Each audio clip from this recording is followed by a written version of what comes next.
Jurnal ini, pada dasarnya, adalah sebuah peti harta karun bukan berisi emas atau permata, tetapi serpihan jiwa yang pernah hancur. Aku memulainya pada malam terdingin di hidupku, bukan karena suhu udara, melainkan karena kebekuan yang merayap di dalam dada. Kala itu, kata-kata adalah satu-satunya pelabuhan. Mereka adalah jangkar yang menahanku agar tidak tersapu oleh badai keputusasaan. Catatan pertama sangat singkat. Hanya terdiri dari 2 kata. Aku di sini. Kalimat itu bukan janji kepada orang lain, melainkan sebuah penegasan yang putus asa kepada diriku sendiri bahwa aku masih ada, masih bernapas. Aku, yang sejak kecil dikenal sebagai sosok yang ceria, kini hanya bisa menemukan diriku sendiri dalam keheningan total. Dunia luar terlalu bising, terlalu menuntut, terlalu penuh dengan penilaian yang tidak pernah bisa aku penuhi. Aku takut pada pandangan mata, pada pertanyaan basa-basi, dan pada keharusan untuk selalu tersenyum. Setiap pagi adalah perjuangan untuk mengenakan topeng, lapisan demi lapisan, menutupi wajah yang lelah. Lalu datanglah jurnal ini. Selembar demi selembar kertas kosong yang tidak menghakimi. Disinilah aku menemukan ruang yang aman. Tempat aku bisa melepaskan topeng itu tanpa perlu takut. Aku mulai dengan menuliskan semua yang tidak berani aku ucapkan. Semua amarah yang terpendam, semua kesedihan yang tak terkatakan. Paragraf-paragraf awal adalah luapan emosi mentah, berantakan, tanpa tanda baca yang benar, hanya aliran kesakitan. Aku menulis tentang kehilangan, tentang janji yang diingkari, dan tentang bayangan masa lalu yang terus mengikuti. Rasanya seperti membersihkan sebuah ruangan yang telah lama tertutup. Debu dan kotoran beterbangan, tetapi setelahnya ada ruang bernapas. Menulis adalah proses visualisasi. Dengan meletakkan ketakutan di atas kertas, mereka berhenti menjadi hantu tak berwujud. Mereka menjadi kata-kata yang bisa aku lihat, aku pahami, dan akhirnya aku hadapi. Aku memberi nama pada ketakutanku, menamai kesedihanku, dan memberikan bentuk pada kekecewaanku. Dengan memiliki nama dan bentuk, mereka kehilangan sebagian besar kekuatan mereka untuk mengendalikan diriku. Suatu hari, aku menuliskan sebuah dialog imajiner dengan diriku yang berusia 10 tahun. Diriku yang kecil itu bertanya, mengapa aku terlihat begitu lelah? Dan aku tidak tahu harus menjawab apa. Aku hanya bisa menulis. Maafkan aku karena membiarkan impianmu memudar. Balasan dari diriku yang kecil itu sangat sederhana. Tidak apa-apa, kita bisa menulis ulang babak ini.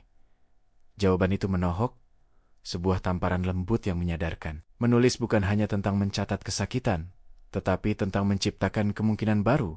Aku mulai mengubah fokus. Dari sekadar meratap, aku mulai mendeskripsikan. Aku mendeskripsikan aroma kopi di pagi hari, tekstur selimut favoritku, dan warna langit saat matahari terbit. Mencari keindahan dalam detail-detail kecil ini adalah bentuk terapi yang tak terduga. Itu memaksa aku untuk hadir, untuk benar-benar merasakan momen, alih-alih melarikan diri darinya. Hari berlalu menjadi minggu, dan minggu menjadi bulan. Halamanku semakin tebal, dan tulisanku semakin rapi. Aku menemukan ritme baru dalam hidup. Bangun, minum kopi, dan menulis 1 halaman penuh sebelum dunia luar menyerbu.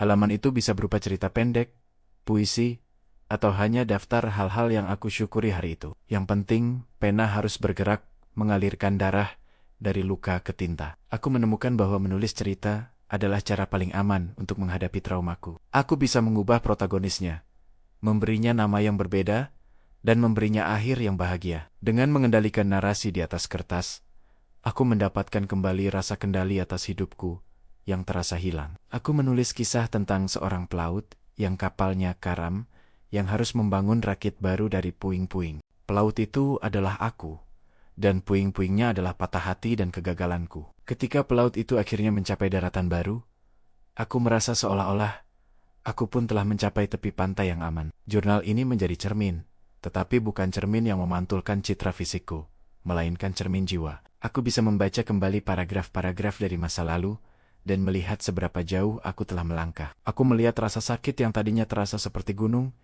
kini hanya tersisa kerikil, dan aku menyadari, yang menyembuhkan bukanlah waktu, melainkan proses penulisan itu sendiri. Tinta adalah air mata yang mengering, kata-kata adalah nafas yang dihembuskan keluar. Menulis adalah cara untuk membersihkan sistem, membuang racun emosional yang terperangkap di dalam. Ada babak di jurnal ini yang aku sebut inventarisasi kebencian. Di situ, aku menuliskan semua orang dan situasi yang membuatku marah. Aku menulisnya dengan detail yang mengerikan, membiarkan kemarahan itu memenuhi halaman. Setelah selesai, aku tidak merobek halaman itu atau membakarnya. Aku hanya menutupnya. Dengan menutupnya, aku secara simbolis meletakkan kebencian itu di luar diriku. Itu ada di kertas, bukan lagi di hati. Kemudian, aku menulis babak baru, inventarisasi pengampunan.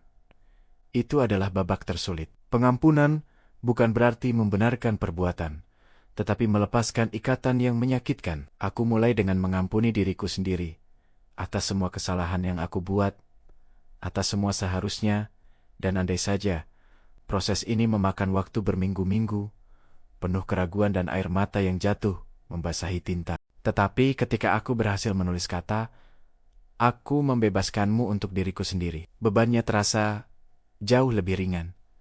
Keajaiban menulis adalah kemampuannya untuk mengurutkan kekacauan. Dalam pikiran, semua terasa seperti benang kusut yang tak terurai. Di atas kertas, setiap ide, setiap emosi, harus mengikuti urutan, harus memiliki awal dan akhir. Struktur itu, tanpa aku sadari, menanamkan struktur yang sama ke dalam pikiranku yang kacau. Aku mulai berpikir lebih jernih, membedakan antara fakta dan fantasi emosional. Jurnal ini juga mengajarkan aku tentang empati, bukan hanya kepada orang lain, tetapi yang paling penting, kepada diriku sendiri. Ketika aku membaca kembali kisah-kisah masa laluku, aku melihat diriku sendiri dari sudut pandang seorang sahabat. Aku akan berpikir, dia sudah melakukan yang terbaik saat itu. Dia tidak tahu lebih baik.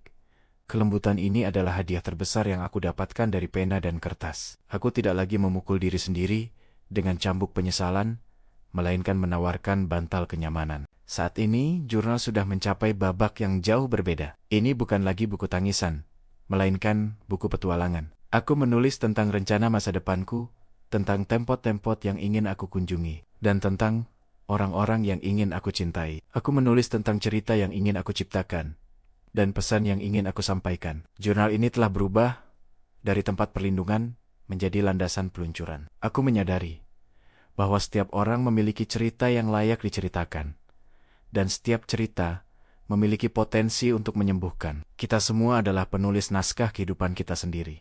Dan jika babak saat ini terasa menyakitkan, kita memiliki kekuatan untuk membalik halaman dan memulai babak baru. Aku teringat pada hari aku bertemu dengan seorang penulis tua di sebuah kafe yang sunyi. Dia melihat jurnal tebalku dan tersenyum. "Apa yang kamu tulis?" tanyanya lembut. Aku menjawab, "Aku menulis tentang penyembuhan." Dia mengangguk. Begitulah seharusnya menulis. Bukan untuk ketenaran, tetapi untuk kebebasan.